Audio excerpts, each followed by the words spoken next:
जादुई फूलों का घर। एक समय की बात है, गंगापुर गांव में सपना नाम की एक लड़की अपने पिता सूरज के साथ एक किराए के घर में रहा करती थी। सूरज की पत्नी के देहांत के बाद सूरज ने अकेले ही सपना का पालन पोषण किया था। वो अपना घर चलाने और अपनी बेटी की पढ़ाई लिखाई के लिए ऑटो रिक्शा चलाया करता था और वो अपनी सारी कमाई अपनी बेटी सपना के पढ़ाई लिखाई में लगा दिया करता था। लेकिन फिर एक दिन अचानक एक दुर्घटना में सपना के पिता सूरज का एक्सीडेंट हो जाता है और वह भी सपना को इस दुनिया में अकेला छोड़कर चला जाता है, जिसके बाद सपना बिल्कुल अनाथ हो जाती है और अपने पिता के जाने के बाद सपना पूरी तरह से टूट जाती है और वह अपने पिता की यादों में हमेशा उदास रहती है।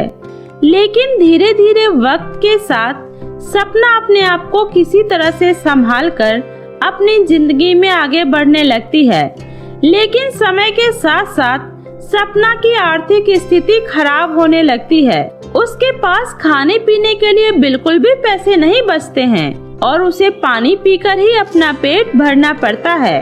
तभी एक दिन ऐसे ही जब सपना अपने कॉलेज के लेक्चर अटेंड कर रही होती है, उसी समय कॉलेज की प्रिंसिपल सपना से आकर कहती है, सुनो सपना, तुमने कई महीनों से कॉलेज की फीस जमा नहीं की है, जिस वजह से तुम्हें इस कॉलेज से निकलना पड़ेगा। प्लीज मैम, ऐसा मत करिए, मेरे पिताजी का देहांत हो गया है और इसी वजह से मैं कॉलेज की फीस नहीं भर पा रही हूँ, क्योंकि मेरे पास बिल्कुल भी पैसे नहीं बचे हैं और अगर आपने मुझे कॉलेज से निकाल दिया तो मैं अपनी पढ़ाई पूरी नहीं कर पाऊंगी और ना ही अपने पिताजी का सपना। इसलिए प्लीज मैम, मुझे कॉलेज से मत निकालिए। देखो सपना, मैं तुम्हारी कंडीशन को समझ सकती हूँ, लेकिन इसमें मैं तुम्हारी कोई मदद नहीं कर सकती, क्योंकि हमारे कॉलेज के भी कुछ रूल रेगुलेशन है जिसे मैं बदल नहीं सकती। इसलिए तुम्हें अभी यह कॉलेज छोड़कर जाना पड़ेगा। इस तरह सपना प्रिंसिपल से बहुत विनती करती है, लेकिन प्रिंसिपल उसकी एक नहीं सुनती और उसे कॉलेज से बाहर निकाल देती है। वहीं इधर समय पर घर का किराया न देने की वजह से मकान मालिक भी सपना को घर से बाहर निकाल देता है, जिसके बाद सपना मदद मांगने के लिए अपने चाचा चाची के पास जाती है, जहां उसके चाचा विनोद उससे कहते हैं, तुम चिंता मत करो सपना, हम हैं ना, आज से हम तुम्हारा ख्याल रखेंगे और तुम हमारे साथ हमारे घर पर रहोगी। सपना के चाचा विनोद दिल के बहुत अच्छे इंसान थे, इसीलिए वह सपना को अपने घर में रखने के लिए तैयार हो जाते हैं। लेकिन वही सपना की चाची बिमला बहुत ही घमंडी और दुष्ट किस्म की औरत थी और वह सपना को बिल्कुल भी पसंद नहीं करती थी। इसलिए एक दिन वो विनोद से कहती है, अरे आपका तो दिमाग खराब हो गया था उस दिन, जो आपने इस गरीब अनाथ लड़की को हमारे घर में रहने की इजाजत दे दी थी। लेकिन अब मैं और नहीं बर्दाश्त करूंगी, मैं उस अनाथ लड़की को अपने घर में और मुफ्त की रोटियां तोड़ते नहीं देख सकती। अरे मेरा ये घर कोई अनाथ आश्रम नहीं है जो कोई भी अपना मुंह उठाकर आएगा और यहाँ चला आएगा। अरे बिमला, ये तुम कैसी बातें कर रही हो? सपना मेरे बड़े भाई की बेटी है और उनके जाने के बाद इस दुनिया में हमारे सिवा उसका है ही कौन। तो अगर ऐसे समय में हम उसका साथ नहीं देंगे तो बेचारी अकेले कहाँ जाएगी। अरे भाड़ में जाए वो, मुझे इससे क्या। लेकिन तुम मेरी बात को ध्यान से सुन लो, अगर तुमने उसे अभी इस घर से नहीं निकाला ना, तो मैं हमेशा के लिए अपने मायके चली जाऊंगी, फिर रहना अकेले अपनी उस बेटी के साथ। इधर सपना कमरे के बाहर खड़ी अपनी चाची की सारी बातें सुन लेती है और उनके दिल में अपने प्रति इतनी नफरत देखकर सपना को बहुत बुरा लगता है और वह उन लोगों को बिना बताए उनका घर छोड़कर चली जाती है। इस तरह सपना के पास जीने के लिए कोई सहारा नहीं बचता है, वह पूरी तरह से लाचार हो जाती है। हे भगवान, अब मैं क्या करूं, कहां जाऊं, मेरा तो अब इस दुनिया में कोई नहीं है। इस तरह उस दिन के बाद से सपना रोड पर ही अपने दिन गुजारने लगती है और कई दिनों से भूखे पेट रहने की वजह से सपना के पेट में बहुत तेज दर्द होने लगता है और उससे अब और भूख बर्दाश्त नहीं हो रही होती है, जिसकी वजह से वह लोगों से भीख मांगकर अपना पेट पालना शुरू कर देती है। ऐसे ही एक दिन एक रेस्टोरेंट के बाहर कुछ लड़कियां बैठकर खाना खा रही होती है। उन्हें देखकर सपना की भूख और भी बढ़ जाती है, जिसके बाद सपना उनके पास जाकर कहती है, सुनो बहन, मुझे बहुत तेज भूख लगी है, प्लीज मुझे कुछ खाने के लिए दे दो। सपना की ऐसी हालत देखकर उसकी मदद करने की बजाय वो लड़कियां उल्टा सपना का मजाक उड़ाने लगती है। अरे अरे, तुम्हें भूख लगी है?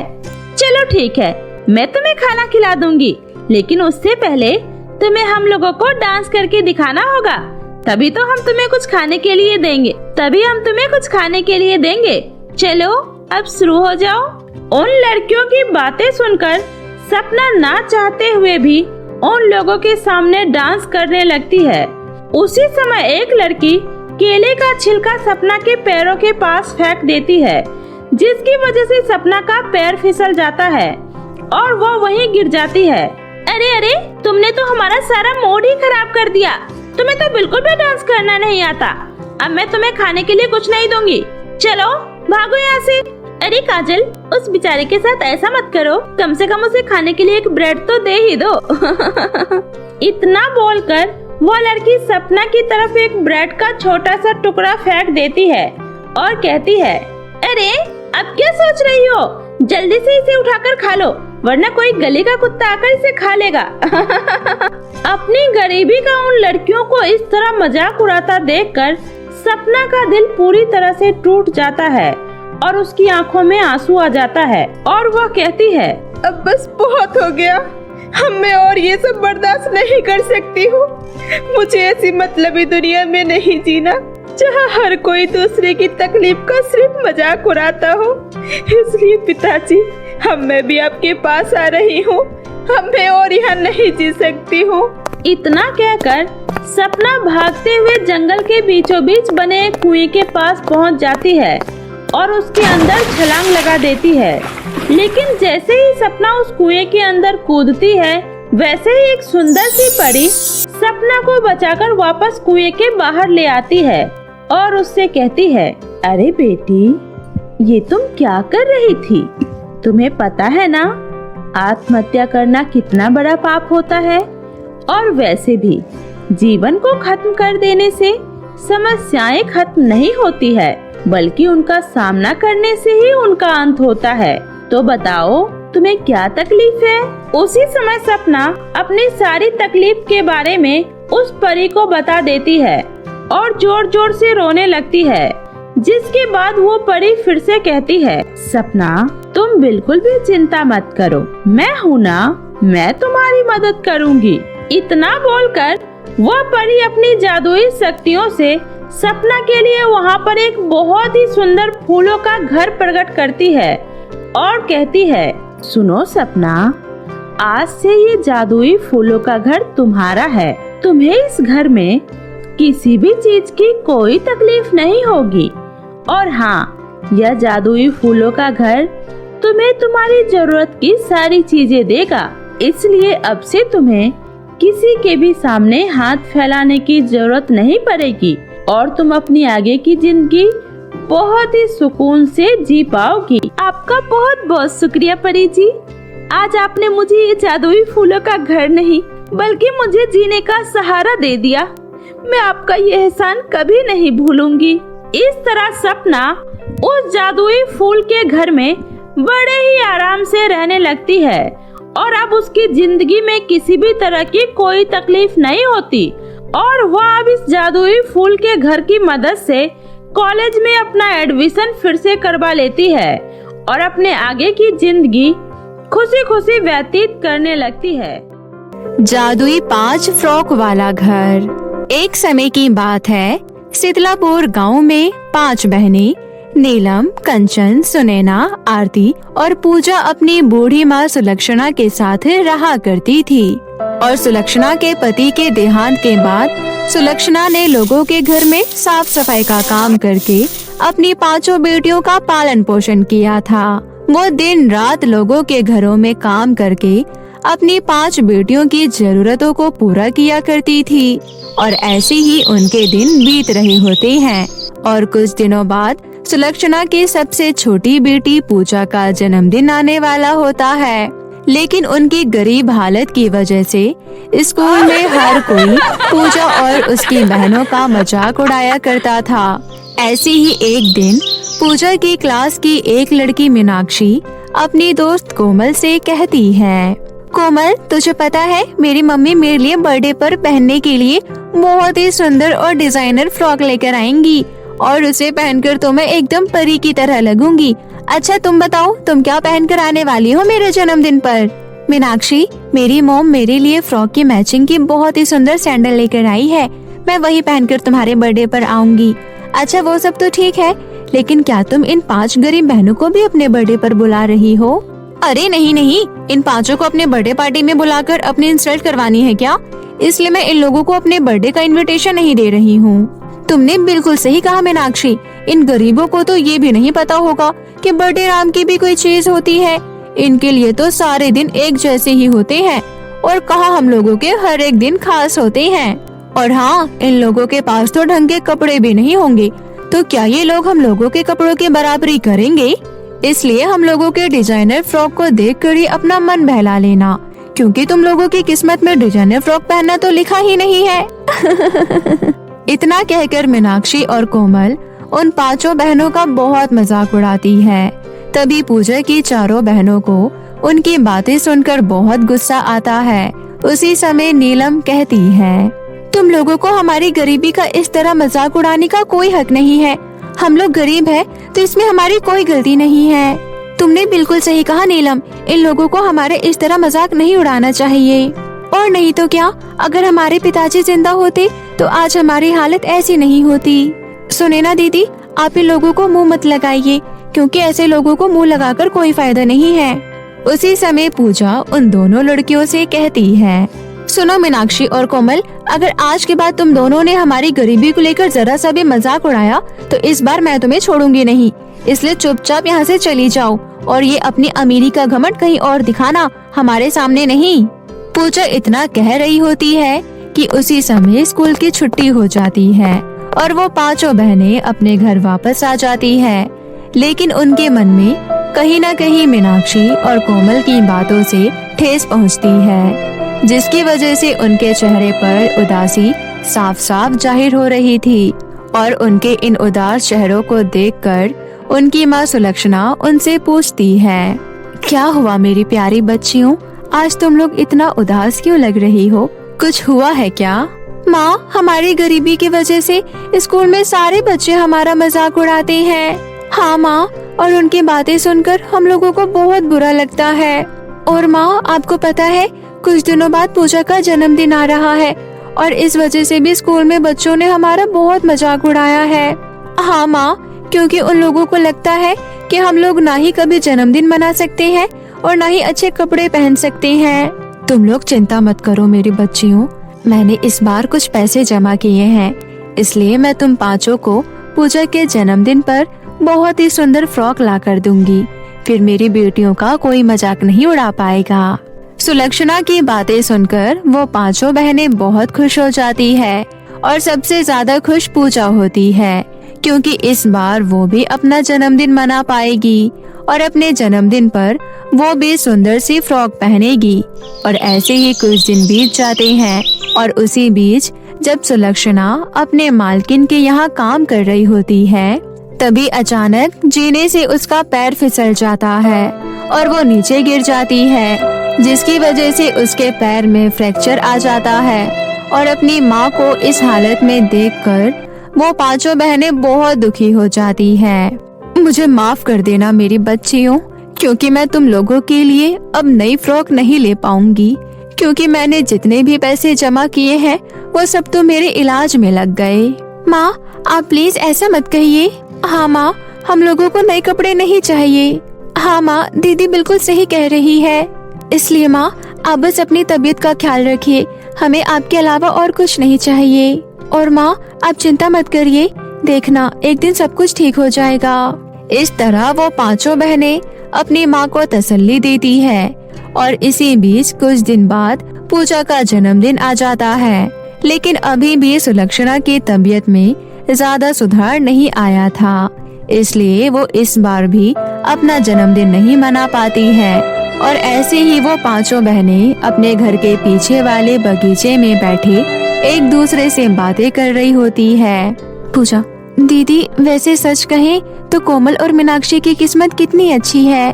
तुमने सही कहा पूजा, उन लोगों के पास भगवान का दिया हुआ सब कुछ है। हाँ, तुमने सही कहा, उनकी जिंदगी में किसी तरह की कोई कमी नहीं है। शायद तभी उन लोगों को अपने ऊपर इतना घमंड है। हाँ दीदी, आज मीनाक्षी अपना जन्मदिन कितने अच्छे से सेलिब्रेट कर रही होगी और यहाँ मेरे पास तो ढंग के कपड़े भी नहीं है पहनने के लिए। हाँ पूजा, तुम सही कह रही हो। काश हम लोगों की भी किस्मत अच्छी होती तो हम भी तुम्हारा जन्मदिन सेलिब्रेट कर पाते। इसी तरह वो पांचों बहनें अपने दुखों को बयां कर रही होती है। तभी वहाँ अचानक एक सुंदर सी परी प्रकट हो जाती है और वो उन लोगों की बातें सुनकर बहुत दुखी होती है और उसे उन पांचों बहनों पर बहुत तरस आता है। इसलिए वो उन पांचों के पास जाती है और उनसे कहती है, सुनो, मैं परी लोक से यहाँ तुम लोगों की मदद करने आई हूँ और तुम्हारे इन दुख भरी बातों को सुनकर मैं तुम लोगों के लिए कुछ करना चाहती हूँ। लेकिन भला आप हम लोगों की मदद कैसे करोगी? उसी समय वो परी वहाँ पर 5 जादुई फ्रॉग वाले घर प्रकट कर देती है और कहती है, ये जादुई 5 फ्रॉग वाले घर हैं और मैं तुम पांचों को ये देना चाहती हूँ। और ये जादुई 5 फ्रॉग वाले घर तुम लोगों की सारी इच्छाओं को पूरी करेगा और अगर तुम लोग चाहो तो तुम लोग इसके अंदर रह भी सकती हो। लेकिन हाँ, तुम लोगों को एक बात का ध्यान रखना होगा, तुम्हें इन जादुई 5 फ्रॉग घर के बारे में किसी को भी नहीं बताना होगा। आपका बहुत बहुत शुक्रिया परी, आज आपने हम पांचों बहनों पर जो उपकार किया है वो हम कभी नहीं भूलेंगे। हाँ, आज आपकी वजह से हम गरीब बहनें भी खुशी का आनंद ले पाएंगे, इसलिए आपका बहुत बहुत शुक्रिया परी। और इस तरह से वो पांचों बहनें उस परी का धन्यवाद करती है और वो परी उन लोगों को वो जादुई फ्रॉग वाले घर देकर वहाँ से चली जाती है। उसके बाद वो पांचों बहनें अपनी माँ को लेकर अपने अपने जादुई फ्रॉग वाले घर में चली जाती है। उसी समय नीलम अपने जादुई फ्रॉग घर से बोलती है, हे जादुई फ्रॉग घर, आज मेरी छोटी बहन पूजा का जन्मदिन है, इसलिए उसका जन्मदिन सेलिब्रेट करने के लिए तुम मुझे एक केक दे दो और मेरी माँ को पहले की तरह बिल्कुल ठीक कर दो। नीलम के इतना कहते ही वहाँ पर एक सुंदर सा केक प्रकट हो जाता है और उसकी माँ भी पहले की तरह बिल्कुल ठीक हो जाती है। और वहीं वो चारों बहनें भी अपने अपने जादुई फ्रॉग घर से बहुत सारे सुंदर सुंदर कपड़े और खाने पीने की चीजें मांगती है और उनकी भी कही हुई सारी इच्छाएं पूरी हो जाती है। और उस दिन वो पांचों बहनें भी सुंदर सुंदर फ्रॉक पहनकर तैयार हो जाती है और पूजा का जन्मदिन सेलिब्रेट करते हैं। और जब अगले दिन वो पांचों बहनें स्कूल जाती है तो सुनैना और आरती मीनाक्षी और कोमल से कहती है, तुम लोगों को तो इस बात का अंदाजा भी नहीं होगा कि इस बार हमने भी अपनी बहन का जन्मदिन कितने अच्छे से सेलिब्रेट किया है। और हाँ, हमने तुमसे भी अच्छी और डिजाइनर फ्रॉक पहनी थी और बहुत ही स्वादिष्ट खाना भी खाया था। अरे, तुम लोगों को ये झूठे बहाने बनाने की कोई जरूरत नहीं है, क्योंकि हम लोगों को तुम्हारी गरीबी की सच्चाई अच्छे से पता है, इसलिए ये फालतू का फेंकना बंद करो। अरे, हम लोग बिल्कुल सच कह रहे हैं, हमें एक परी ने जादुई 5 फ्रॉक वाले घर दिए हैं और हम लोग उससे जो कुछ भी मांगते हैं वो हमारी सारी इच्छाएं पूरी कर देता है। हाँ, सुनैना बिल्कुल सही कह रही है। अगर तुम लोगों को हमारी बातों पर यकीन नहीं होता तो तुम लोग स्कूल की छुट्टी होने के बाद हमारे साथ हमारे घर चलकर देख सकती हो। और इस तरह मीनाक्षी और कोमल आरती और सुनैना की बातें सुनकर हैरान हो जाती है और उस समय वो तीनों बहनें वहाँ पर नहीं होती है, इसलिए उन्हें इस बात का अंदाजा भी नहीं होता कि उनकी दोनों बहनों ने मीनाक्षी और कोमल को उस जादुई फ्रॉक घर के बारे में बता दिया है।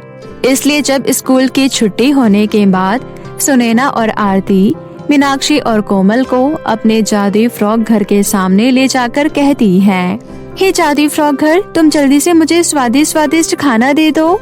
लेकिन इस बार सुनैना के ऐसा कहते ही वो जादुई फ्रॉक घर वहाँ से गायब हो जाता है।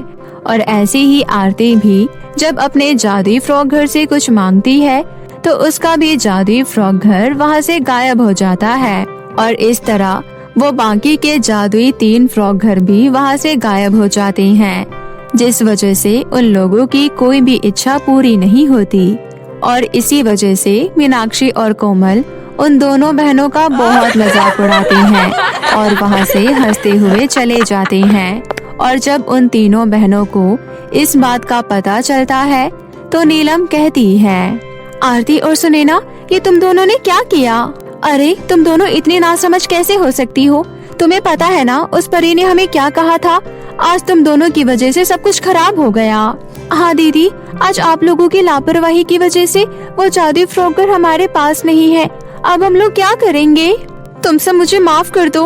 हाँ दीदी, हम दोनों से बहुत बड़ी गलती हो गई, हमें माफ कर दीजिए।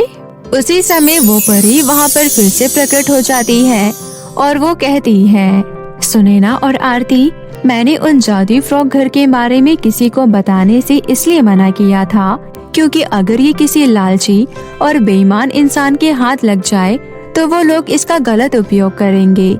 इसलिए अब जब तुम लोगों को अपनी गलती का एहसास हो गया है तो वो जादुई 5 फ्रॉक घर तुम्हारे पास वापस आ जाएंगे और फिर से तुम्हारी सारी इच्छाओं को पूरी करेंगे। लेकिन आगे से इस बात का ध्यान रखना कि उन जादुई 5 फ्रॉक घर की सच्चाई किसी के सामने ना आ पाए। अच्छा, तो अब मैं चलती हूँ। उस परी के वहाँ से जाते ही वो जादुई 5 फ्रॉक घर वहाँ पर फिर से प्रकट हो जाते हैं और उस दिन के बाद से वो 5 बहनें खुशी खुशी उस जादुई फ्रॉक घर में रहने लगती है और उनके पास अब किसी भी चीज की कोई कमी नहीं होती है और वो लोग अपना जीवन खुशी खुशी व्यतीत करने लगती है। तो मेरे प्यारे दोस्तों, कैसी लगी आपको मेरी ये कहानी? मुझे कमेंट करके जरूर बताएं और कहानी अच्छी लगी हो तो अपने दोस्तों के साथ भी शेयर करें। और हाँ दोस्तों, अगर आपने अब तक मेरे चैनल जादुई टीवी को सब्सक्राइब नहीं किया है तो जल्दी से नीचे लाल बटन दबाकर अभी सब्सक्राइब कर ले। तो मिलती हूँ फिर एक नई मजेदार जादुई कहानी के साथ। तब तक अपना ध्यान रखें। बाय बाय दोस्तों।